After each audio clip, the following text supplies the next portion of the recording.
Hi எல்லாரும் எப்படி இருக்கீங்க? நல்லா இருக்கீங்களா? இன்னைக்கு பார்த்தீங்கன்னா, ஹோட்டலுக்கு வந்து சாப்பிட்றதுக்கான ஒரு ரீசன் ஒண்ணு இருக்கு என்கிட்ட.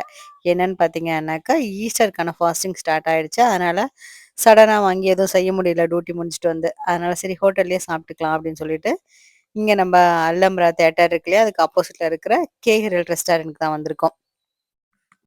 பசங்களும் பார்த்தீங்கன்னாக்க, எங்க கூட சேர்ந்து ஃபாஸ்டிங்ல இருக்கேன்னு சொல்லி சொன்னாங்க. சரி பரவால்ல. பசங்களுக்கும் இப்ப இருந்தே வந்து நம்ம கத்துக் குடுக்கலாம் அப்படிங்கிறதுனால, அவங்களையும் வந்து ஃபாஸ்டிங் இருக்கிறதுக்கு சொல்லியாச்சு. நாளையிலேருந்து பார்த்தீங்கன்னாக்கா, ஒரு 43 டேஸ் வருது. அதில 3 டேஸ் பார்த்தீங்க அப்படின்னாக்கா, விட்டுட்டு 40 டேஸ் மட்டும் நம்ம ஃபாஸ்டிங்ல இருக்கலாம்னு பிளான் பண்ணியிருக்கோம். இந்த ஹோட்டலோட ஃபுல்லா ஆம்பியன்ஸ்லாம் பாருங்களேன், செம்மையா இருக்கும்.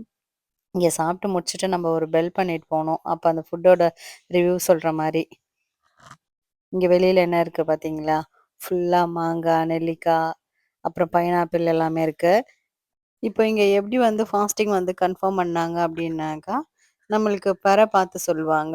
அது வந்ததுக்கப்புறம் பார்த்தீங்கன்னாக்கா, அனௌன்ஸ்மென்ட் பண்ணுவாங்க. இங்கே பாரேன், நாளையிலேருந்து பஹ்ரைன் ஃபுல்லாக ஹோட்டல் இருக்காது, சாப்பாடு கிடைக்காது, ஆ, எதுவுமே கிடைக்காது, டீ கிடைக்காது. ஃபாஸ்டிங் ஸ்டார்ட் ஆகுது. இவங்கெல்லாம் ரொம்ப ஸ்ட்ரிக்டாக ஃபாலோ பண்ணுவாங்க. அந்த மாரி நம்ம வெளியில எதுவுமே வந்து தண்ணியோ, இல்ல டீயோ எதுவுமே சாப்பிடக்கூடாது. சாப்பிடுற விஷயங்கள் எதுவுமே பார்த்தீங்கன்னாக்கா, மத்தவங்களுக்கு தெரியிற மாரி பண்ணக்கூடாது. அதெல்லாம் கூட ஃபைன் இங்க. நானுமே ஃபாஸ்டிங்ல இருக்கிறதுனால எதுவுமே சாப்பிடல. எல்லாமே என் பக்கத்துலயே அப்படியே இருக்கு. நெக்ஸ்ட் வீடியோல பார்க்கலாமா?